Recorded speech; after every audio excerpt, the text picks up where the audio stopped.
사도신경 하심으로 예배 시작하겠습니다. 전능하사 천지를 만드신 하나님 아버지를 내가 믿사오며 그 외아들 우리 주 예수 그리스도를 믿사오니 이는 성령으로 잉태하사 동정녀 마리아에게서 나시고 본디어 빌라도에게 고난을 받으사 십자가에 못 박혀 죽으시고 장사한 지 사흘 만에 죽은 자 가운데서 다시 살아나시며 하늘에 오르사 전능하신 하나님 우편에 앉아 계시다가 저리로서 산자와 죽은 자를 심판하러 오시리라.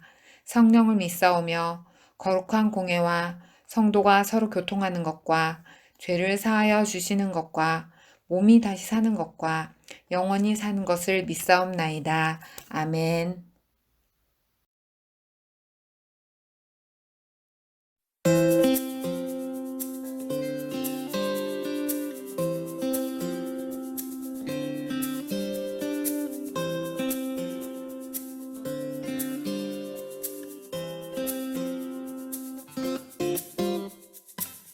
나는 춤을 추네 나는 춤을 추네 나는 노래하네 나는 노래하네 나는 손뼉치네 나는 손뼉치네 나는 기뻐뛰네 이 시간 손을 높여 주의 위대하심을 찬양해요. 이 시간 소리를 높여 주의 완전하심을 찬양해요. 주님이 내 맘 새롭게 하네 주님이 내 맘 뛰게 하시네 주님이 내 맘 안아주시네 주님만 주님만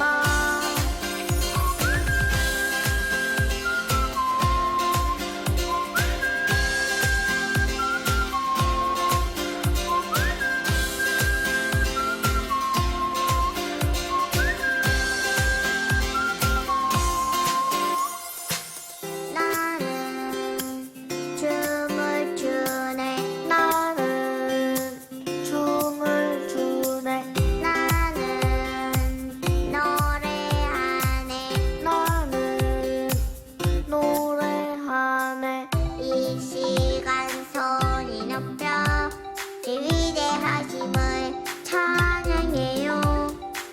이 시간 소리 높여 제 완전하심을 찬양해요. 주님이 내 맘 새롭게 하네 주님이 내 맘 뛰게 하시네 주님이 내 맘 안아주시네 주님만 주님만 주님이 내 맘 새롭게 하네 주님이 내 맘 뛰게 하시네 주님이 내 맘 안아주시네 주님만 주님만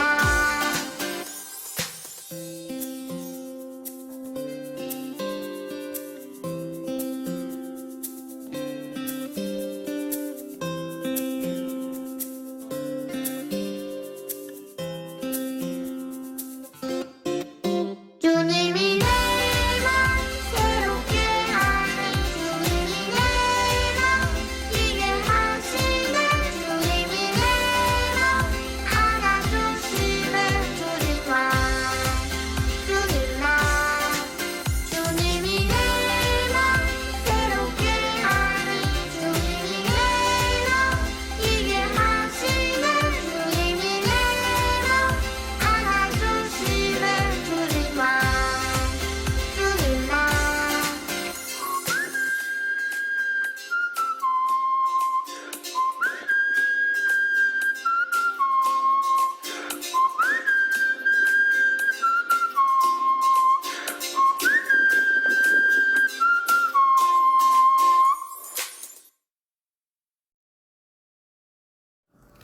우리 모두 두 손 모아 기도드리겠습니다.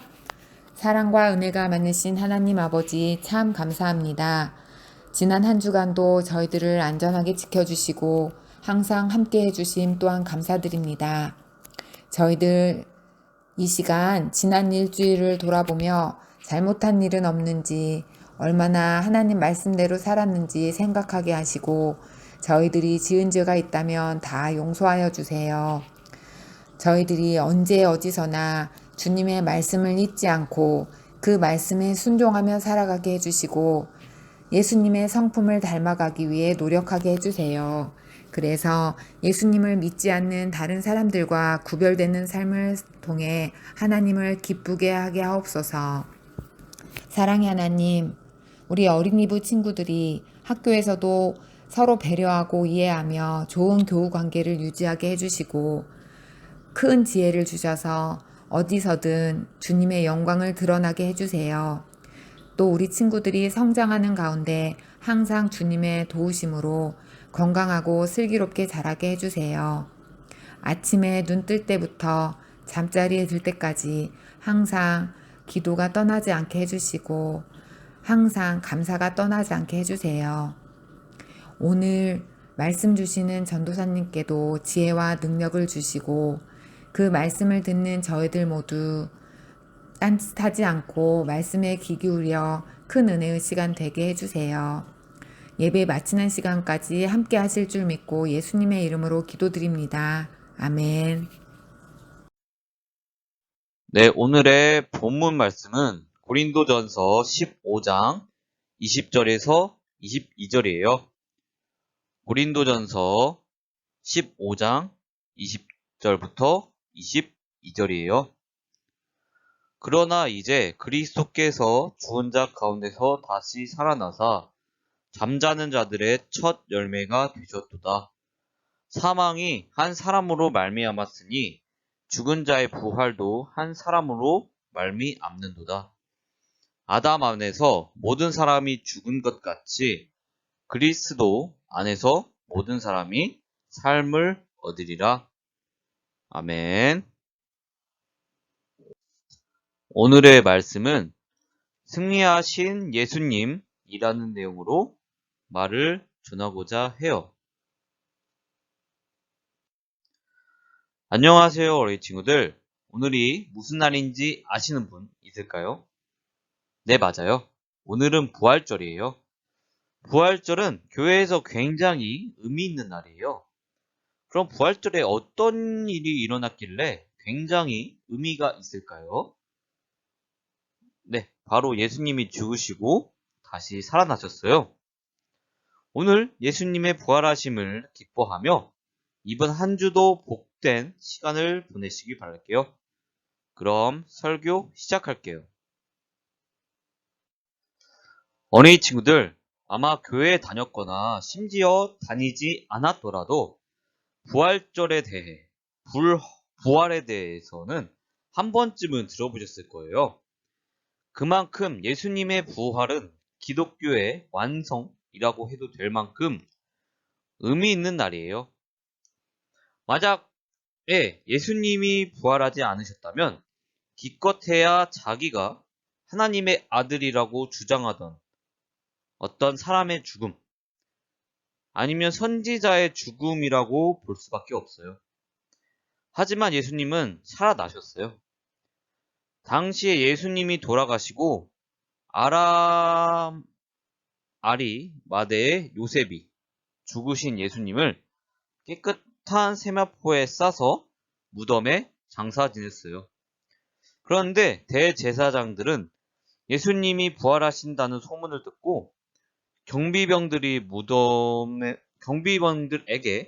무덤을 돌로 막아놓게 하고 굳게 지키도록 명령했어요. 그런 상황임에도 불구하고 예수님은 살아나셔서 수많은 사람들 앞에서 나타나서 증거했어요. 심지어 예수님의 제자 중 하나인 도마는 부활하신 예수님을 도저히 믿을 수 없어서 직접 만나서 못자국을 기어이 확인하겠다고 했지만 실제로 확인한 후 부활하심을 믿게 됐죠. 그리고 예수님은 사람들을 축복하시며 하늘로 올라가셨어요. 여러분, 몇몇 어린 친구들은 이런 부활에 대한 이야기가 그렇게 중요하지 않게 느껴질 수 있어요. 하지만 부활에 대한 이야기는 굉장히 중요해요. 왜 중요하느냐? 중요한 이유 그 첫 번째로 예수님이 하나님의 아들이었다는 점을 나타내는 것이죠. 예수님이 행하신 일들은 평범한 사람들과는 전혀 달랐어요. 기적을 행하시고 사람들 앞에서 말씀을 전하셨어요.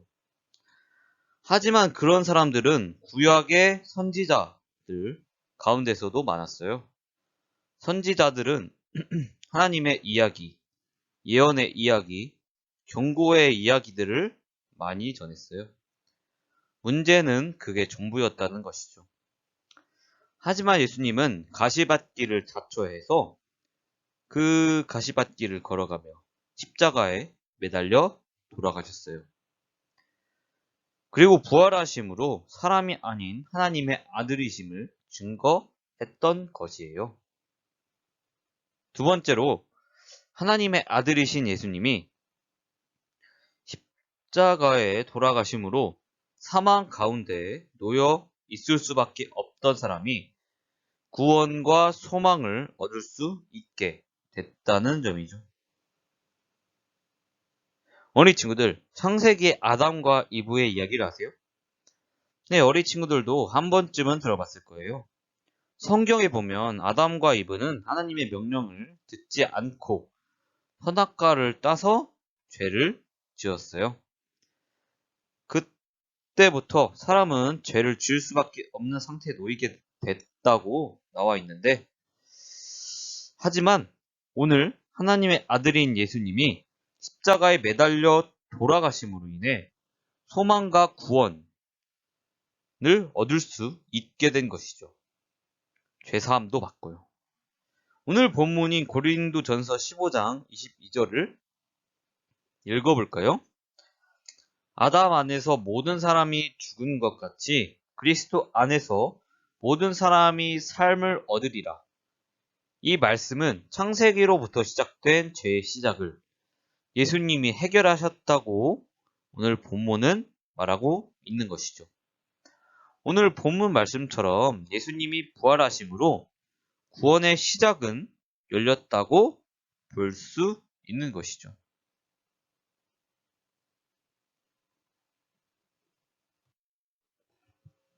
세 번째는 부활함으로써 십자가에 매달리신 것이 단순히 패배하셨다는 것이 아니라 승리하셨다는 것이 의미죠.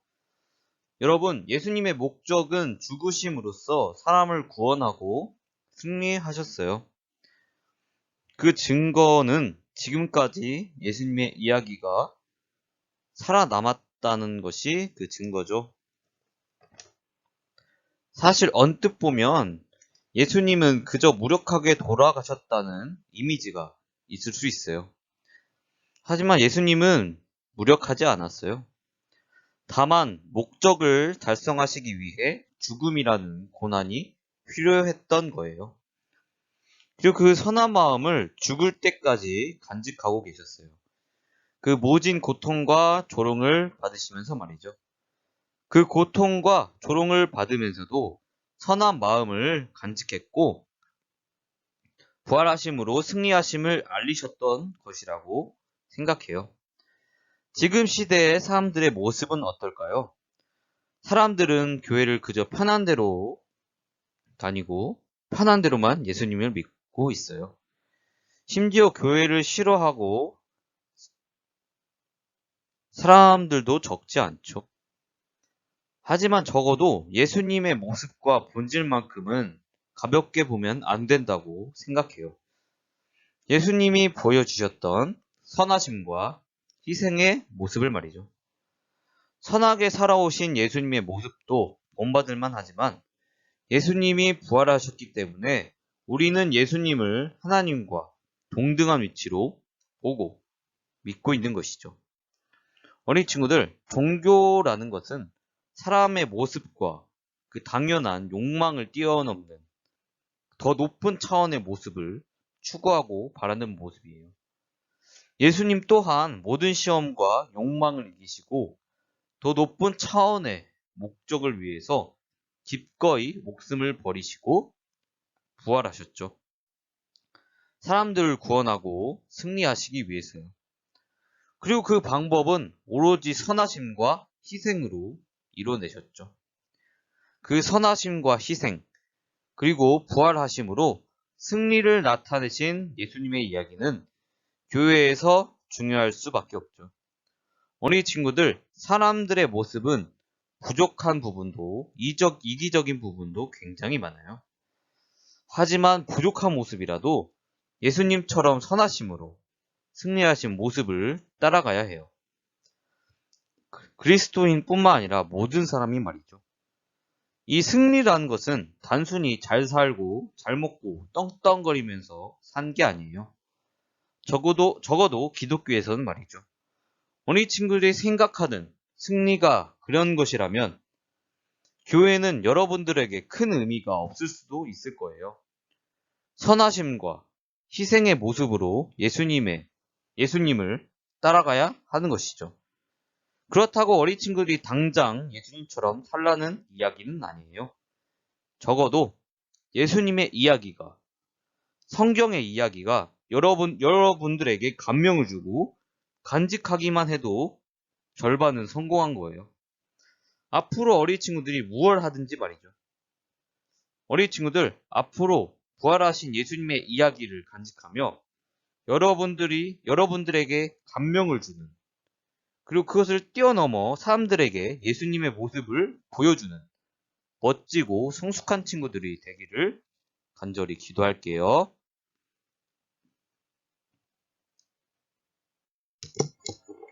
네, 그럼 기도할게요. 하나님, 오늘은 예수님이 부활하신 부활절입니다. 하나님이 부활하심으로써 예수님의 죽음은 정말 큰 의미가 있게 됩니다. 하나님, 우리 예수님 부활하심 그 능력을 우리 어린 친구들에게도 더하여 주시고, 오늘 부활하신 하나님의 이야기를 정말 감명 깊게 간직하고 앞으로 살아가는데 큰 도움이 될 수 있도록 도와주세요. 예수님의 이름으로 기도드렸습니다. 아멘. 주기도문으로 예배 마치겠습니다. 하늘에 계신 우리 아버지여, 이름이 거룩히 여김을 받으시오며 나라가 임하시오며 뜻이 하늘에서 이루어진 것 같이 땅에서도 이루어지이다. 오늘 우리에게 일용할 양식을 주시옵고 우리가 우리에게 죄 지은 자를 사하여 준 것 같이 우리 죄를 사하여 주시옵고 우리를 시험에 들게 하지 마시옵고 다만 악에서 구하시옵소서. 나라와 권세와 영광이 아버지께 영원히 있사옵나이다. 아멘.